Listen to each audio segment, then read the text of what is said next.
Coming to you live from just outside the swamp of the nation's capital. Get ready for invigorating talk, commentary, and debate on the issues affecting your life.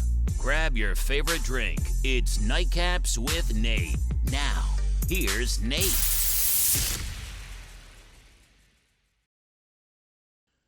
Welcome back to a new week of Nightcaps with Nate and Allie. I am Nate. I'm Natalie. And we have a lot in store for you tonight. Holy cow, we have a packed thing. In fact, there were so many stories I wanted to get to tonight. I know we got to try to keep this 30 to 45 minutes, so I actually cut out a lot. We're going to postpone some till tomorrow. We got an exciting week. So, how was your weekend, Natalie? It was good. Very isolated, but it was a good weekend. I cheated a little bit. I had a couple people over, but I kept to the 5 or less total people in a group. We did try to socially distance. Domino effect. What'd you call it? The domino effect. 111. All it takes is one person. If I got it, I got it. Whitley works at the VA, my wife. So I mean, I guess the other people that came over, they could get it from us. Huh? What does it have to do with anything? They can have it at the VA too. I know, that's my point, is that I would have it. But yes, you're right. People that did come over, the 2 people that came over, yes, they might have it. Well, in fairness, one of the persons that came over actually works at the VA, so if we all got it, we all got it. So we're all kind of a cluster bomb anyways. Just, I guess we should have like a radioactive sign on my driveway or something. All right, so let's get into the first story because we just have so much to cover today. First story,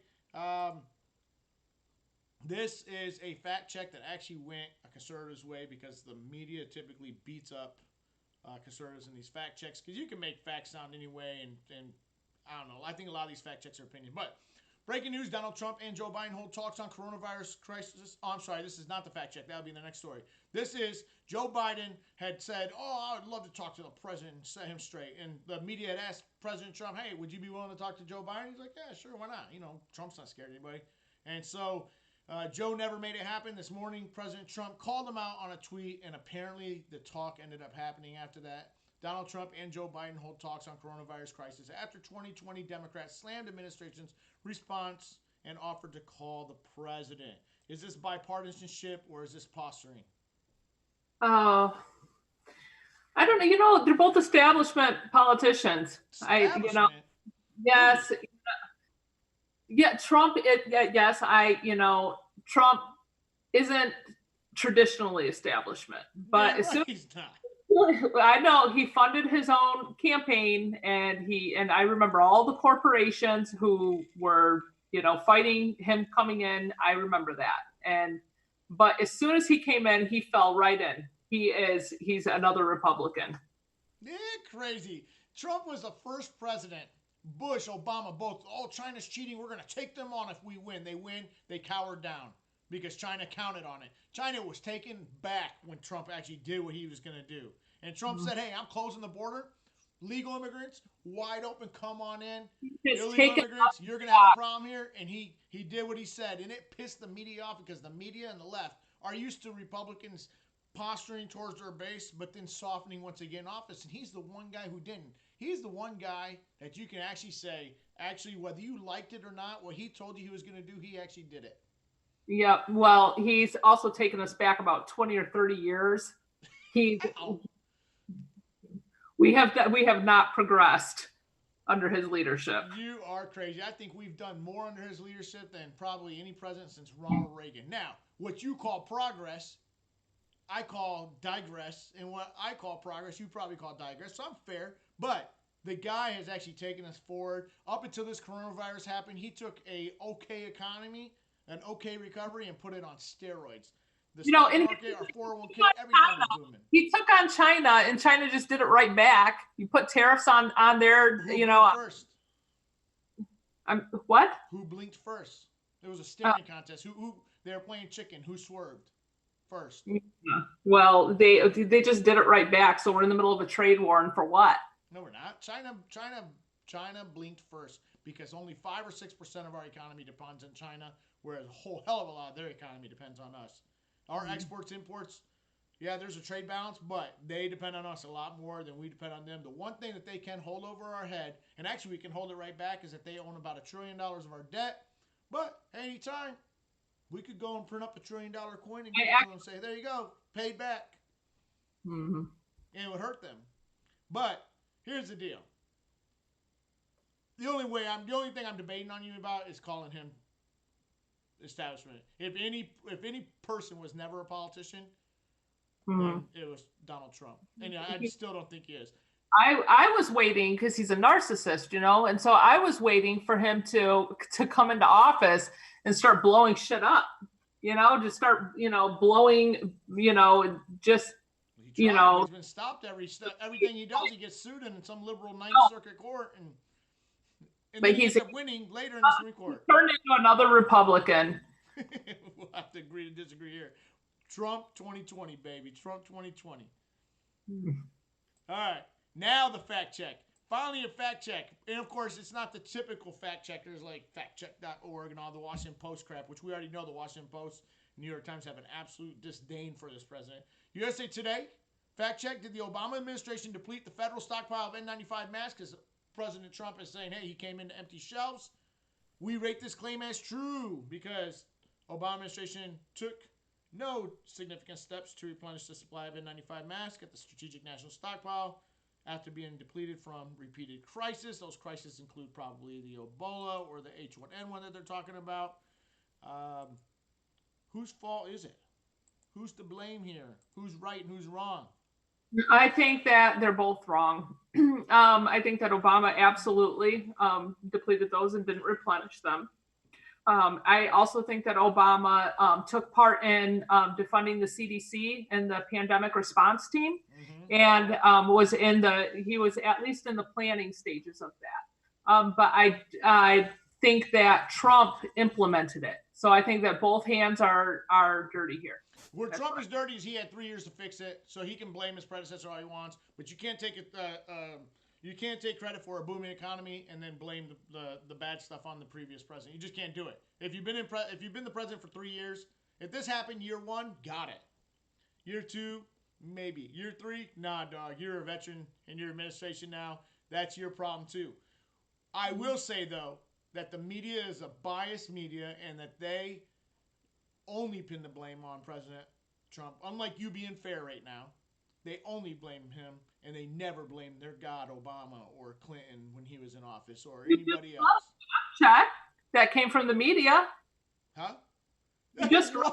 Finally? Yeah. One? Yeah. Finally? Come on. Factcheck.org. That's the media being fair. One article out of the many. 12-1. I say 12-1 because 12-1 donations from the media they found actually go to Democrat candidates. So I think there's already an implicit bias that they don't mean. But some are just downright nasty. Some are just downright nasty. In fact, I think it's this next story that I want to show you. Yes, this whole story from the Gray Lady, the journalism on record, the New York Times, is just a snarky piece of shit commentary disguised as a real story. All the way from the headline, ignoring expert opinion, Trump again promotes use of hydroxychloroquine. But if you look way down into the story, he even says, well, what do I know? I'm not a doctor, Mr. Trump added. If it works, great. It'd be a shame if we did not do it early. So he stockpiled right away 29 million pills of the drug because the same media that beats him up for having hope in a drug during a crisis, a novel crisis, is the same media that beat him up if like, hey, well, if you knew it had promise of working, why didn't you start stockpiling? That guy's damned if he does, damned if he doesn't. They even go on in this thing and they just beat him up. And they even bring up the climate. Mr. Trump, who once predicted that the virus might miraculously disappear by April because of warm weather, which, by the way, is very possible. Some of the models are actually showing that we've peaked already, and we weren't even supposed to peak till another 2 weeks or a week. And who has rejected scientific consensus on issues like climate change, was undaunted by skeptical questioning. First of all, this is a snarky, like I said, story. Second, the Republican Party, yeah, we get beat up on climate, and I'm not a climate denier. I believe that climate is changing, and most Republicans nowadays do. Yes, Trump doesn't. But with the exception of that issue, we are the party of science. We do not believe in 96 genders. We do not believe that there's a whole host of things that we are more scientific on. Claims and so many different angles I can go at this conversation. You have went from climate change and how our president doesn't believe in climate change. Actually, before that, you went from the malaria pills to that, and now you're all right. Let's bringing. Go back to malaria pills. Was Okay. that snarky? Her tone was snarky. I think that she's trying to vary the American people's feeling about it. The Americans are pretty, at least on the liberal side, we're pretty sick of people not taking coronavirus seriously, and and we're also tired of President Trump not listening to his experts, because he was indeed, Dr. Fauci is indeed an expert. He is, but he's been employed by the government since the 1980s, and he knows what he's doing, when it comes to pandemics. He's one, though, but there are many doctors. And so Dr. Fauci has said, hey, these pills, they might not be safe, and he's not only not listening to them, but he's stockpiled and bought thousands of them. Millions. He is sending it to our military. He is sending it to hospitals and to be administered. Well, we're not lab rats. Listen, if this was a new and novel drug, I would agree with you, but this drug has been on the market. It's a generic, it's cheap, and here's where I think that is, right? Dr. Fauci and a lot of these physicians sit on boards of pharmaceuticals, so they're making money off this. They want a new and novel drug because guess what? Hydroxychloroquine at $5 a pill, they can't get $100 a pill or $1,000 a pill for a new and novel drug. So they're against this, and I think if you follow the money of major media and all that, it's big pharma, and if anybody should be pissed off and should be fighting for the use of hydroxychloroquine, it should be not the Democrats, I know they're establishment, but people like you that are liberals saying, hey, yeah, if we can beat this thing, let's beat it. There was a story out today about Lyme disease, and I think we're going to get to it tomorrow maybe, but they're finding two generics that can actually beat Lyme disease now. And Lyme disease that scares me more than coronavirus any day, because it's so ongoing, It causes rheumatoid arthritis and all types of stuff. But the pharma hates it. And this is where Trump is not beholden to big pharma. Mostly it's Republicans. If this was any other Republican, he would be not pushing for hydroxychloroquine. He would also be with Dr. Fauci and them trying to get a big pharma because their pockets are paid by big pharma. Okay, no. Two things I want to say. First of all, that's fair. That's to follow the money, and he sits on the boards of pharmaceutical companies. I don't know that for sure, but I'm sure that he... Okay, well, they're heavily influenced by big pharma. Okay, well, fine, if he's affiliated with big pharma or sits on the boards or what have you. All of them are. All of them. Well, we'll have to fact check that. Okay, but if he is, then that's something that should be considered. The second thing that I want to say is he's sending the malaria pills to our military. Can you imagine if that every private, every soldier is going to be forced to take that pill? They're study pills. Imagine the amount of VA claims that is going to come out of that if that goes bad. Only because the VA is fraught with abuse. I mean, soldiers have to deal with enough. Veterans have to deal with enough than to have one more ailment. And they're not going to give it to every soldier. They're going to give it to those that have possible COVID-19, and they should, because it's besides Dr. Fauci, there's a lot of other physicians that are equally as qualified that are prescribing this to amazing effect. But let me tell you about this, the big pharma, when I say follow the money. In 2016, that's the latest data I could find, $20 billion is spent to persuade health leaders and doctors to prescribe non-generic drugs. Why? Because they're making a killing. So don't you think that in 2020, when they can make, when remdesivir and these other drugs that may be great drugs come out, and if they're found to only be a little bit more effective than hydroxychloroquine, but 10,000 times the price, I mean, think about our Medicaid and our Medicare budget alone. But then think about the people that don't have insurance, that if they're standing in the way of possible treatment for the poor. The poor people are the ones that are going to suffer. And President Trump even said, but what do I know? I'm not a doctor, but just in case, this may be it. Oh, that's so rich that you care about the poor now. I always care about the poor. What I don't care about is the government addicting the poor. But in a crisis, the poor should have access to life-saving drugs. If they don't have insurance, of course they should. I agree with that statement, but I also think that a better way to take care of the poor is not give them medicine that hasn't been tested and we don't know. It's been tested. Because because he knows what he's talking about, and he's our leader in this arena. And why don't we, and if the poor people, need the pill, why do they need the pill? Because of financial reasons, right? I mean, why would they need it more than a middle class or rich person? Because a rich person will pay whatever it takes to live. Problems. So why don't we isolate the poor person and take care of their basic needs until they get well? We already do, especially in this crisis. Bottom line is that this drug is the only thing that's currently available that could possibly work and has shown a lot of promise. Now, yes, there was one study that said it wasn't any more effective than being on a ventilator, but there were 2 or 3 studies that say, hey, not only was it more effective than that, but it keeps people off much needed ventilators. And in fact, Cuomo and Gretchen Whitmer have both reversed, and now they're using them heavily in Detroit and in New York City. So at the end of the day, all I want them to do is come out and say, Trump, you were right. Huh? Gretchen Whitmer's using the malaria pill? Not herself. I'm saying she's allowing it now in Detroit, and Governor Cuomo is using the hell out of it in New York City. And I bet you his brother is probably on that drug. I bet you. Yeah. And I do wish for a full recovery for him. But the last contentious issue, I think is the last one, that we're going to go over. No, we're going to go over a couple more. But this one right here is a no-brainer to me and to President Trump. But to you liberals, you guys just do not get it. People that are here in this country illegally, once they're caught, especially if they've had a final order of deportation, they had ignored it already, they're in detention for a reason. Why in the hell would we let them out? COVID-19 or nothing. You know what? Isolate them in their cell. COVID-19 cannot get through cement walls. Here's the 2 stories. One was John Senwig. He is the former acting director of ICE, probably under the Obama administration. I used to run ICE. We need to release the nonviolent detainees. Why? So that we have to go play catch up and go and catch them all over again? The only way that I would agree to releasing these detainees, COVID-19 or not, is if these sanctuary city liberals will agree that, hey, they will not stand in the way of enforcement. In fact, they'll help return them. After the COVID-19 is done, they'll help them return them to custody, and I bet you they won't, because Democrats look at illegal immigrants as future undocumented voters. Here's the story. The main one that came in, women locked in an immigration ICE detention center in Louisiana are terrified that they have been exposed to a person ill, one person that was ill with the coronavirus, and they fear that they too will get sick.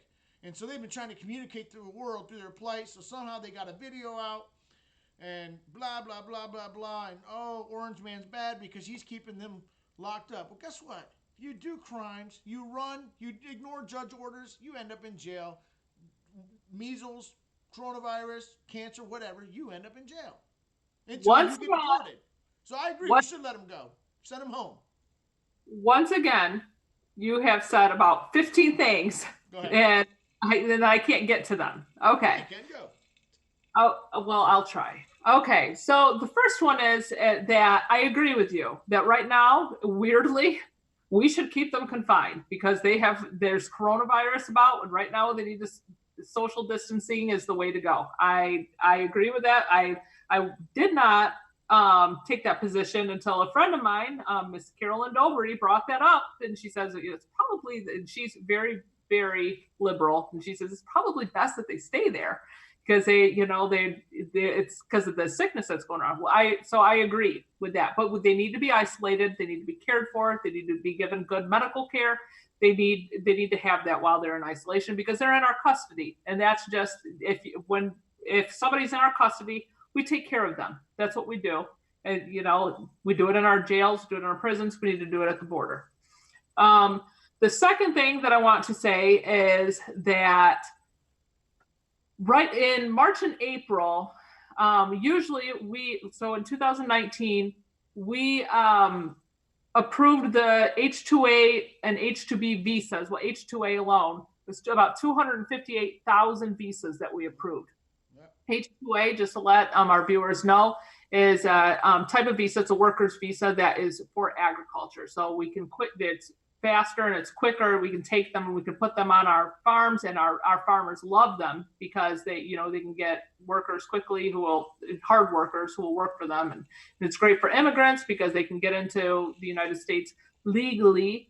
and they can, and and they can work, and it's just a fair shake. It's just a good thing all around. In March and April 2020, we have only approved 77,000 of them. And there's two reasons for that. For one, before coronavirus hit, President Trump has put caps on H-2A programs, which hurts our farmers. And it's for the hopes that there'll be a pay hike, and then we can kind of send it over to the free market within America, with Americans only. And then, and more people will take the job because it's more like $19 or $20 an hour instead of, $9 or $10 an hour, and so there's that reason. And the second reason is because of coronavirus. They can't hire people, which isn't anybody's fault. Well, not just that. We have to take care of them. If they get sick and they're here legally, we do have a duty to take care of them, in my opinion. We can't just have them here picking our strawberries. They get sick and we're like, oh, shit, you got to go. Absolutely. So here, yes. Well, so anyway, so what my feeling on it, and this is when I feel like if people who come to our border, we need to take them, we need to bring them in, and we need to put them immediately into H-2A positions that our farmers are asking for. A friend of mine, Mr. Darren Hawes, said that, he brought up the Constitution. Said the Constitution is an agreement between the government and its people. It's not an agreement between the Constitution and illegal immigrants. Mm-hmm. That is what he said. He's absolutely right. So I feel like our farmers are, if they are asking for these workers, then why in the world are all of these potential workers coming to our border?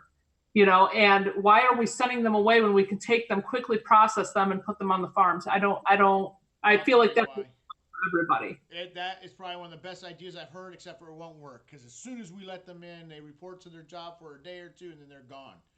Mm. Where are all the farms? Most of the farm workers are going to be in Texas, Georgia, California. But if they have family in Seattle, why don't we let them in on then, in Seattle, everywhere across the country, even in northern Michigan, because usually we think about border states, but even in northern Michigan, we had H-2A positions for people who pick cherries. And as soon as we created it's not permanent positions. Michigan, we had, Republican Secretary of State, as soon as we started having, laws that kind of pushed out our immigrants, what happened was our cherries and our fruit and our orchards, the fruit was spoiling. Yes, because we didn't have it to work. So but here's the deal.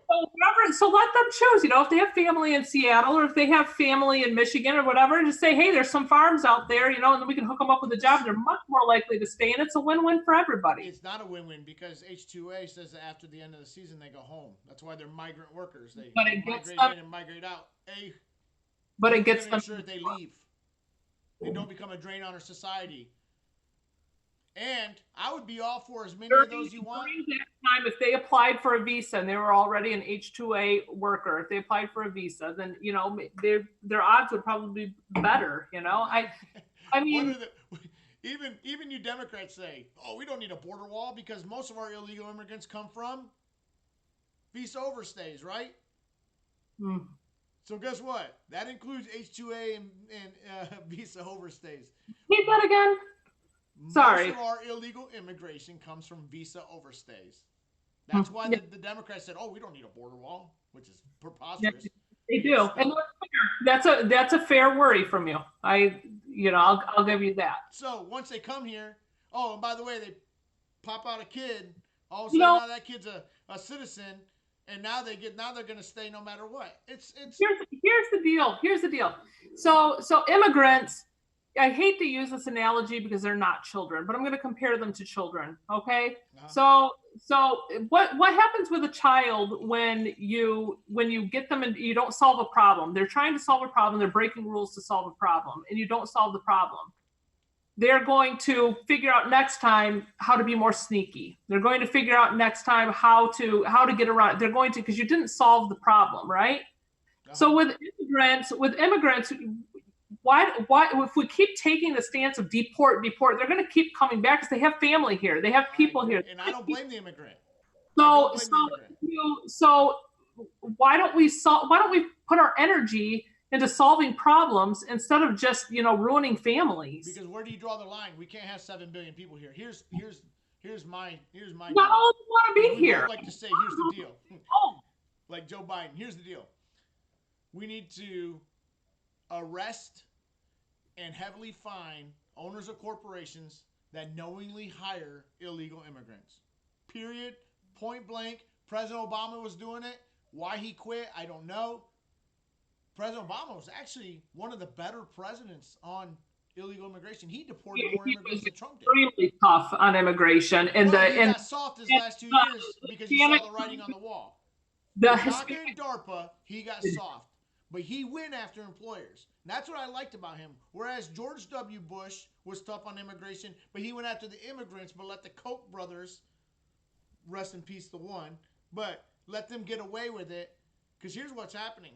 The Koch brothers and those mega farms that are Republican donors, they get tipped off that, hey, we're going to start looking into your employment practice. So you know what they do? They willingly sell out their immigrant workers, allow the ICE to come on their property and arrest all of them in exchange that they don't get prosecuted. That's BS. That's disgusting. That's what I like about Obama, and that's the only thing you're ever going to hear me say. One of the only things that you're going to hear me say, except for Obama was an excellent orator, I really like listening to him, is that he went after employers. We need to go after the magnet. It's like trying to get rid of rats by shooting it. Unless you get rid of the... Starve them out, Nathan. Huh? You're going to starve them out if you do that. If you go after the employers, how is that ethical? It's ethical because they will go home. They will go home. And it's not just about the current immigrants. Going home to what? We sent back X amount of people to, I don't remember. It was maybe it was Puerto Rico, but we sent them home to war-torn countries, and all of them died. Where are we going to put? Puerto Rico's their citizens. Not Puerto Rico. Yeah, I can't think of it. Yeah, Puerto Rico. I understand what you're saying, but here's what I had a buddy over last night. I'm trying to get him on the show, and he's an illegal immigrant. He's currently in the ICE process right now, and he's an actual friend of mine, and I don't blame him. And I think that he's been married to a citizen for 10 years. I think he should be able to apply for a K visa anyways. 100%, yeah. But I even told him, I said, you know what? The only reason why I'm okay with you staying, and we're drinking, so we're all being honest, is that you have been validly married to an American for 10 years and actually been paying all his taxes. He really has paid all his taxes. But if you hadn't been married to her, I would be pissed and I'd say, hey, you got to go. And the reason why is because there were people in China, in Africa, and other war-torn nations that have been waiting in line to get here, and you cut right in front of them. And just like you were talking about, you hate to use them as children, so do I. But here's the deal. I grew up in Flint schools, right? In some Flint schools, Burton and all that. And I remember, man, if a bully jumped in front of the line, you couldn't do anything about it, man, it sucked. I just wanted, man, I would sit there and wish I had like the big muscle. I'd go over there and pound him in the head, right? It's unfair. From the time you're a little kid, it's unfair to jump in line for other deserving immigrants. But the little kids that do jump in line, they're doing it because they're little kids, and there's not a real need. It's because they want. We were comparing. You said that you didn't want to do it. When Hispanic people and people are jumping the line, it's because they're doing it for their children. It's a totally separate. So you can understand. Africans and the Asians, but they don't get to jump in line. They're paying tens of thousands of dollars and waiting in line. Why should the Africans, the Chinese, the Indians that have high skills, people who cross oceans to come over here and immigrate here have money to do so, and they are not starving at home. Oh, have you been to India? Ever seen pictures of it? They shit. I have. I also know that they have a caste system there, and the Indians that come over here are rich. They are rich. In India, they have the caste system, and so the poor people will never come here. The rich people who do come here, and by the way, Indian Americans, they are the most educated of any group, even Asian Americans. I know. We should be having them over here. They are wealthy. They should be over here. They are our scientists. They are our engineers. They are the ones that come get citizenship and work in top secret government NSA. Why should we cut them out? But okay, so Hispanic people who come over here and work on our farm, sure, they're not doctors and lawyers, but we 100% depend on them. That's certain the amount of them, not 20 million that's of the them. one thing that we learned from this coronavirus is our essential workers. They're truly essential. Do Like we we, need 20 if million we of them? have them working and stocking our shelves in our stores, and if we didn't have them here, we'd all be. What are we gonna do? Do we need 12 million of them? Because that's currently 12 to 20 million is how many are in our country. We need them on our farms, 20 absolutely. million of them?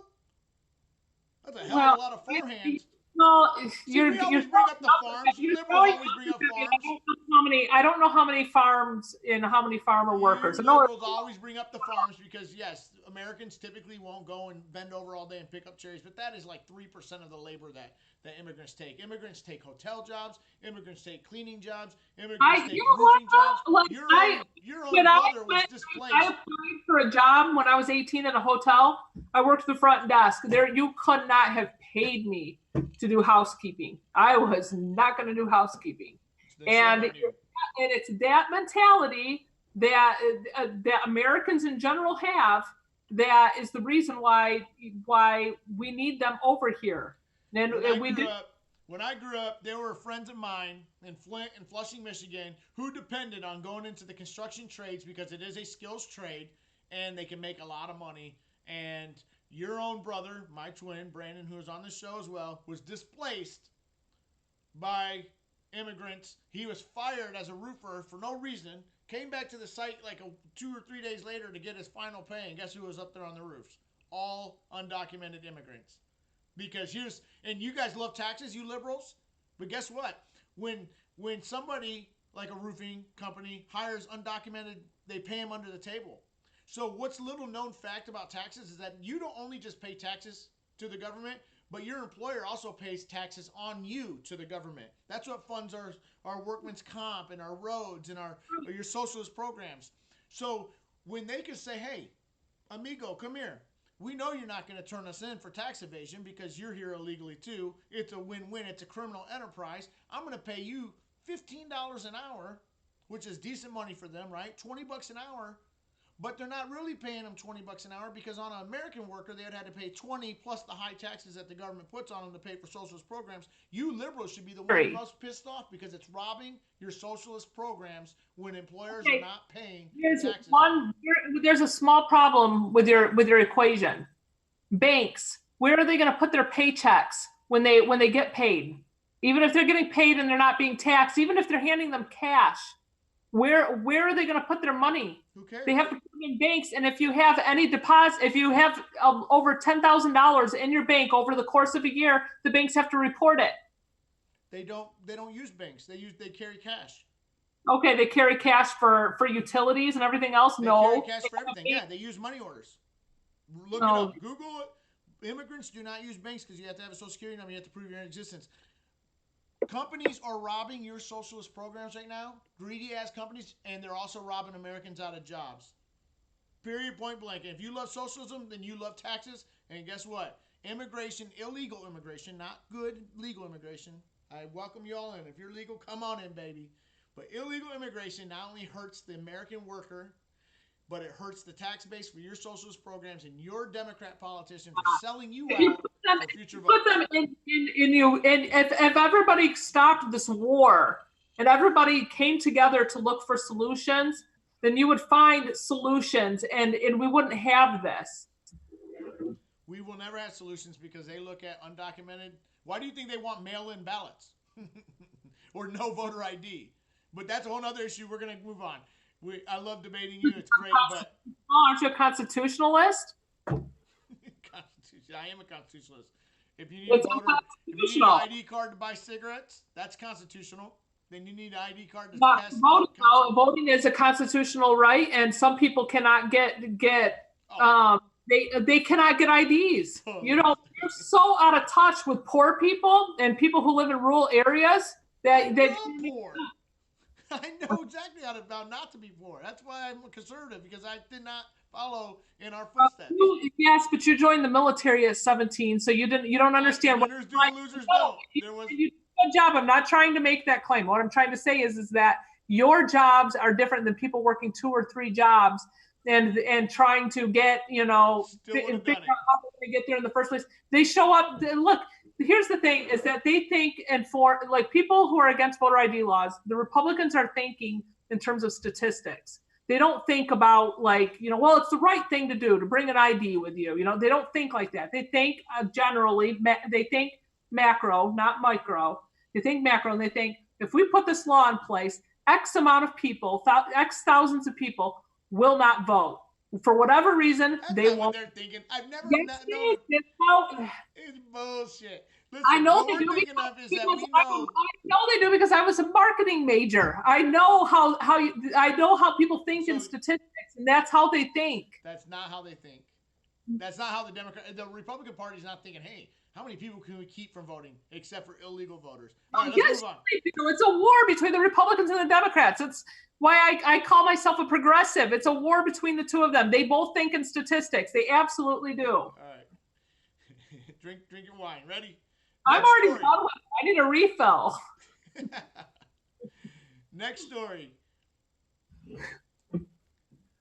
Mayor de Blasio and Governor Cuomo are weak on crime even in a pandemic. That was my headline, not theirs. Wild video shows Brooklyn teens ignoring social distancing and rowdy brawl. By the way, guaranteed that 9 out of 10, 8 out of 10, I'll even give it 8 out of 10 of these teens will not grow up to be Republicans, by the way. And let me show you the little video here. Come on.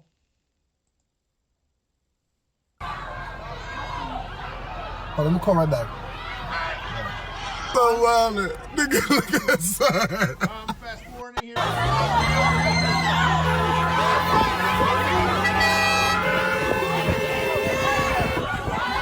Cops right here now. It's over now. Cops right here. Look. It's over now. They're right here now. It's over now. They ain't say for real. They jump behind the building.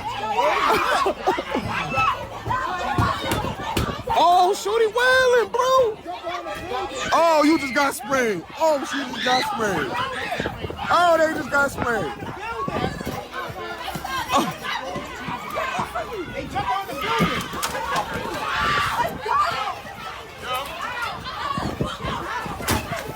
Oh! They wailing at me. Okay.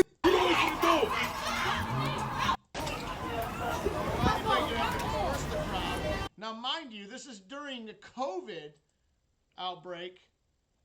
And guess how many of them went to jail? Thanks to weak on crime liberal politicians like Cuomo and de Blasio. Guess how many of those kids went to jail? They broke a window. They were beating the hell out of each other. Guess how many went to jail? Well, I don't know. Police had been called to the scene after a 911 call to report 2 guns with a gun, according to NYPD spokesman. No weapons recovered and no arrests were made. You know why? Same reason, and it's on this slide, that cops were being doused with water. Criminals do not fear Democrat politicians because of bail reform and all this other hug-a-thug programs that happen in inner cities nationwide. This is why more and more black men are now voting or supporting Trump. There was a recent poll that said 18% of black men now. And if that holds true, by the way, the Democrats are done because they cannot afford to lose the black vote or even a portion of it. They have been accustomed to getting 95% of the black vote. But people, whether you're black, brown, or white, they want a safe place to live, and they know that bail reform's a failure. They know hug-a-thug program things are a failure. Yes, we had to do something about the pipeline to jail and prisons, but sometimes when you don't have father at home to beat your ass, the judge has to send you to jail or juvie. You think that a father at home to beat their ass is the reason why those people are like that? No, I think that the lack of father is not really to beat their ass, but to ground them, to be a mentor, a positive role model. I do think that fatherhood, in fact, a study showed that if we had 2-parent homes in America all across like we did in the 50s and even the early 60s before liberals ruined it with Woodstock, that teen poverty and crime among our youth would drop by a whopping 83%. It is a literal magic pill. 2-parent homes tend, not always. We know that we know that there's exceptions to that rule, but 2-parent homes tend to breed Oh, well, and statistically, that would make sense because you have two parents instead of one. So Two that, incomes, you're not as poor. that makes sense. I You don't have know somebody about, helping with homework. yeah, but not necessarily a father, though, supposedly, though. With two A lot of mothers. people, two parents. Well, That's I look at things when it comes to parenting, probably the most like eye-opening thing that has happened in my life is I have autistic children. I had ABA therapists who came into my house and they did nothing but behavior, like Skinner style behavior, and everything was reward and punishment. I mean, and they took data on everything that your child did, and it was really eye opening because I saw my son just blossom in front of my eyes. I mean, he was 4 and not talking, and he got better. So I think that the reason why, so taking that and going into criminology and going into that kind of thinking, I think that there are the reason why two parents instead of one parent is effective is because you always have eyes on that child. exactly. And you can do punishment and you can do positive reinforcement and you can stay on them. But nobody cares about your kid better than a parent. And guess what? I know you believe in two mommies and two dads. I believe in a mom and a dad, and just because of biology. A man looks to his mother of what kind of woman to marry, and a woman looks to the father to see how a man should treat a woman.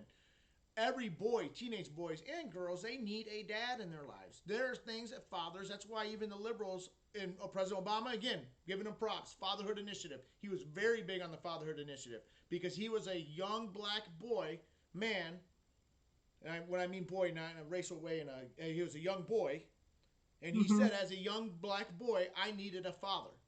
He didn't need another mother. He didn't need another grandparent, even though they helped. What he needed was a dad. And his dad was absent. Well, and he was also mentored by his grandparents. You see a lot. There are a lot of families where what if dad died when the kids were That's little? called a widow, not a single mom. Yes, okay. Well, but they both end up in the same place. We have a single mom or we have a widow. There's still no dad. Either way, mom, a widow is something that as a society we need to step in, just like a foster kid.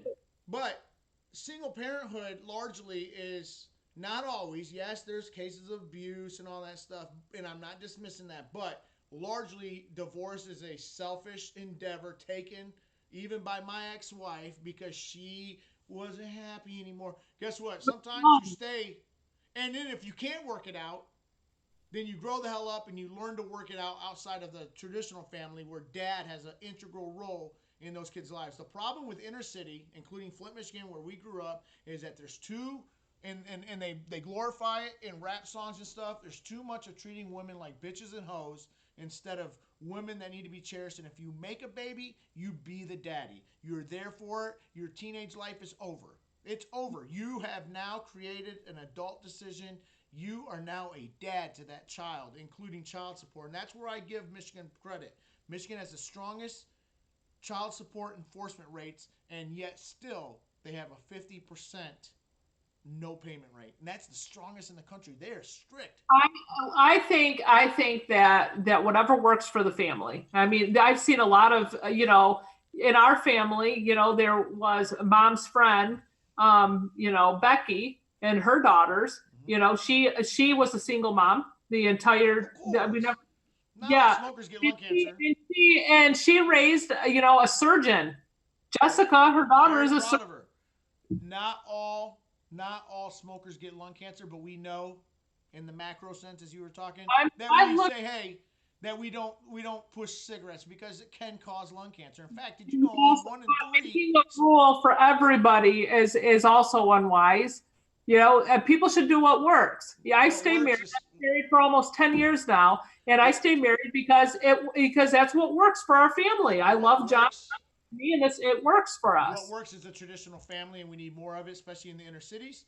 A, and B, what we don't need are weak on crime politicians like Mayor de Blasio, Governor Cuomo, or any all the others, Mayor Lightfoot in Chicago, and the new mayor in San Francisco. We don't need any more of that. We need tough love, and we definitely should have been some arrests. A, for breaking the New York. They're the epicenter of COVID, and there was at least 40 kids hanging out there. Where are those parents? You know what we need to do? In some of those cases, we need to punish the parents. You are responsible for your child.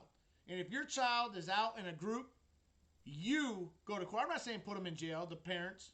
Hell, even though you give the kid, but you start levying some fines on them parents, and parents are going to do a better job watching their kids. Now let's get to our final thoughts. We are running a little bit over, but that's because we had a great debate tonight. Final thoughts, one of my favorite things. Just like I don't want Cuomo to suffer any ill effects from COVID-19. Boris Johnson was moved into intensive care today. He is the Prime Minister of Britain, a conservative, kind of like a Trump, even has the hair like Trump. Some say a little smarter than President Trump. But he has been moved. The Prime Minister duties have been put down to the Secretary of State of England. I wish him all the best. Hopefully he will recover. Typically you end up in intensive care and the odds are not very, very good. Kind of crazy because he did kind of hold off. He kind of took a laissez-faire approach at the beginning of the COVID crisis, and it looks like it's come to bite him in the butt. And then a legend, Detroit Tigers legend Al Kaline. You're probably a little too young, Natalie, and you probably didn't watch a whole lot of baseball like I did growing up, Brandon and I and John. Al Kaline was the announcer all those years, and he's going to be a voice that's missed. He died at the age of 85. Not clear what caused his death, but 85 is a great long life. So That's true. Those are our final thoughts of the day. You have any final thoughts? Nope. No? Did you know Next time I bring the whole bottle of wine. Bring the whole thing. I have to do some refills. I'm pretty empty. All right, it's about 9:46. I know our audience probably has kids to put to bed. Stay safe. Stay socially distanced. Do not follow my example. Follow her example on that one and that one only thing. Talk to you guys later. Goodbye. This has been Nightcaps with Nate. Please join Nate for a nightcap every weeknight at 9 Eastern here on Facebook Live.